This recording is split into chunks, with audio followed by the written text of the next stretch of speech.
혹시 프랑스에서는 집을 어떻게 사고 파는지 궁금하실까봐 영상 만들었습니다. 사실 이 집은 저희의 첫 아파트였어요. 첫 아파트였던 만큼 애정을 갖고 집을 꾸몄는데 본의 아니게 1년 6개월 만에 집을 다시 팔게 됐네요. 이 집을 사게 된 계기는 프랑스는 월세가 꽤 높아요. 특히 이런 대도시는 좋은 위치에 있는 괜찮은 투룸 아파트에 가구가 풀옵션으로 있다면 최소 1200유로, 그러니까 한 150만 원은 월세로 내야 돼요. 파리에 비하면 2배 이상 싸지만 사실 한 달에 월세로만 150만 원 내야 하는 게 너무 아깝더라고요. 호주에서도 그 이상을 냈고 항상 월세만큼 아까운 것도 없다라고 생각했었어요. 마침 저희가 집을 산 2021년에는 은행 융자 이자율도 1%대로 굉장히 낮았어요. 그래서 그냥 사는 게 낫겠다 싶어서 마르세유에서 산 지 3개월 만에 집을 보러 다니기 시작했어요. 근데 사실 이게 좀 실수였어요. 저희는 마르세유에 도착하자마자 독특한 매력과 지중해에 푹 빠졌는데요. 살다 보니까 저희와 안 맞는 점도 상당히 많더라고요. 만약 1년 정도 살았더라면 아파트를 살 생각을 하진 않았을 거예요. 사실 프랑스에서는 월세를 놓는 게 어려운 일이 아니에요.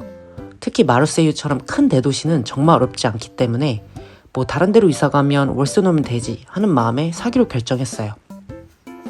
이 집은 저희가 3번째로 본 집이었는데요. 사실 저희 버젯보다 좀 높았는데 첫눈에 반해서 그 다음부터는 다른 집들은 아예 안 보이더라고요.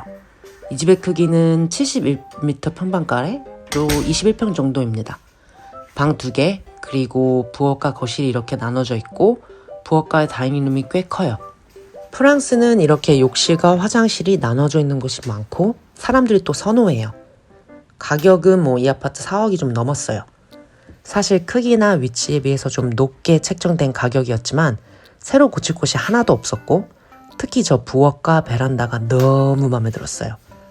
훨씬 싼 아파트를 사서 저희가 고쳐서 살아볼까도 생각했었는데 저 때가 한창 사람들이 아파트를 많이 사서 고치던 때였어요.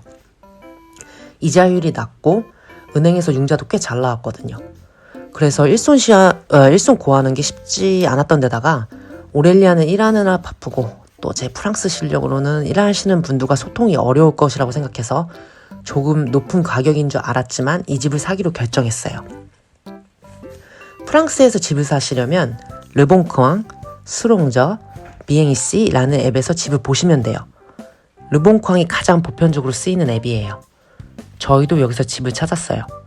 그런 다음 마음에 드는 집을 찾고 그 집을 담당하고 있는 에이전트에게 연락을 하시면 돼요. 에이전트들은 집을 파면 5% 이상의 수수료를 받아요. 이 중개료는 집을 파는 사람이 냅니다. 그렇기 때문에 답장이 엄청 빨리 와요. 그리고 영어 잘하는 에이전트도 많아서 사실 프랑스어 못해서 어려운 점은 하나도 없었어요. 그럼 에이전트랑 약속을 잡고 집을 보러 가고요. 그 집이 마음에 들면 한두 번 더 보여달라고 하셔도 돼요. 어기상이 왔다 갔다 하는 것이기 때문에 에이전트도 이해하고 보여줍니다. 집이 마음에 들고 사고 싶으면 오퍼를 넣으셔야 돼요. 오퍼를 넣으실 때 좀 깎으셔도 돼요. 물론 인기가 엄청 많은 집은 역으로 더 올려야 하실 수도 있어요. 그런데 대부분 좀 깎아서 오퍼합니다. 그럼 집주인이 재정 상태가 가장 괜찮고 가장 좋은 오퍼를 골라요. 오퍼를 넣을 때 재정 상태를 다 밝혀야 돼요.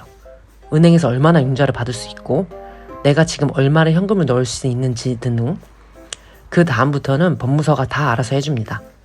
집을 파는 사람도 그리고 집을 사는 사람도 각자 법무사가 있어요. 양쪽 법무사 비용은 아파트를 사는 사람이 부담합니다. 그럼 그 사람들이 알아서 집의 상태, 예를 들면 이 아파트 에너지 소모율이 레벨 A라고 나왔는데 그게 사실인지 여러 법적 사항을 다 체크해요. 그런 만큼 집을 팔면 이 법무사들에게 또 꽤 높은 수수료를 지불해야 합니다. 프랑스는 워낙 법이 복잡하기 때문에 다 법무사에게 맡겨요. 그리고 사실 이 방법이 제일 안전하죠. 사기 당할 확률이 현저하게 낮아지기도 하고 만약 집에서 하자가 발견되거나 하면 법무사 책임이 또 될 수도 있겠죠. 집을 사는 데는 최소한 한 3개월 정도 걸려요. 저희가 이 집을 8월 중순에 받고 12월 중순에 이사를 들어갔어요. 만약 전액 현금으로 지불할 수 있으면 조금 앞당길 수도 있으나 최소 3개월은 잡으셔야 돼요. 역으로 집을 팔 때는 괜찮은 에이전트를 찾아야 해요. 프랑스도 부동산 엄청 많습니다. 부동산의 견적을 문의하면 직접 와서 견적을 내줘요. 거기서 가장 견적을 잘 내주고 그렇게 팔 수 있을 것 같은 열정적인 중개인에게 집을 맡기시면 돼요. 그런데 중개인 정말 중요해요. 왜냐면 저희는 상가격보다 조금 더 높게 팔았어요. 사실 지금 융자 이자율도 4%대로 높아지고 부동산 시장이 좋지 않아서 걱정을 했는데 네, 잘 팔았습니다. 부동산의 역할도 뭐 컸지만 집이 예뻐서 또 좋은 가격에 팔 수 있었던 것 같아요. 물론 위치도 좋았어요. 여기서 깨닫는 점은 집을 살 때 남들도 살고 싶은 위치에 남들도 살고 싶게끔 집을 꾸며놓으면 아무리 시장이 안 좋아도 살 사람은 나타난다 였습니다. 뭐 돈 있는 사람들은 언제든 어디에든 있으니까요. 마르세유는 대도시인데도 불구하고 특정 지역만 빼고는 부동산 가격이 뭐 그렇게 높은 곳은 아니에요. 코로나 때 파리 사람들이 많이 내려와서 가격이 많이 높아졌다고는 해요. 그렇지만 일반적으로 리옹, 트루스, 보르도, 몽펠리에, 니스에 비해서는 좀 낮아요. 물론 뭐 좋은 지역과 뭐 바다와 가까운 지역은 비쌉니다. 제가 이 집에서 뭐 제일 좋아하는 곳은 저 분홍색 부엌이었어요. 항상 생각만 하고 있던 유튜브 영상을 찍게 된 계기가 된 곳이기도 해요. 내 집이라고 생각하니 애정이 참 많이 가고 좋았는데 집 사서 뭐 좋은 건 한 2달 가더라고요. 이제 당분간은 시댁에서 신세를 좀 지는데요. 왜냐하면 프랑스는 정규직이 되면 해고하는 것이 거의 불가능하기 때문에 정규직을 계약할 때 상당히 조심스러워요. 그래서 지금 오렐리안이 옮긴 직장에서 수습 기간만 최소 4개월 그리고 더 연장될 수도 있기 때문에 정규직 계약서가 아직 없습니다. Well done, bro.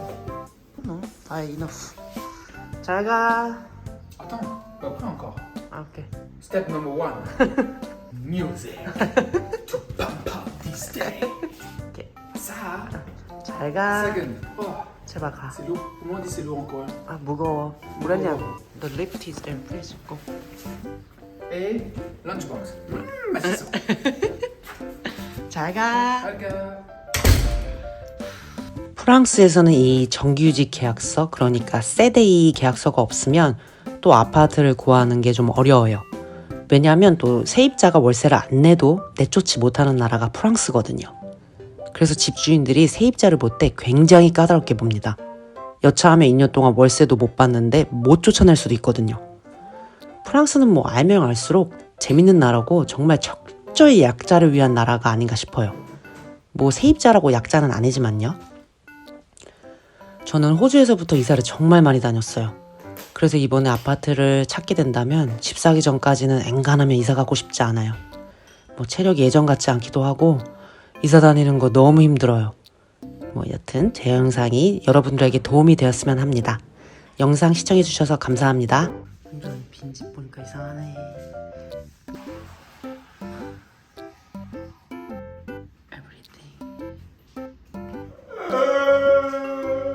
진짜 띠리띠리 진짜.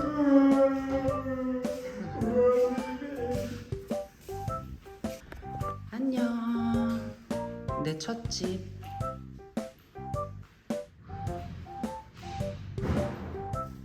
Comment je dis je suis triste? Comment je dis en coréen?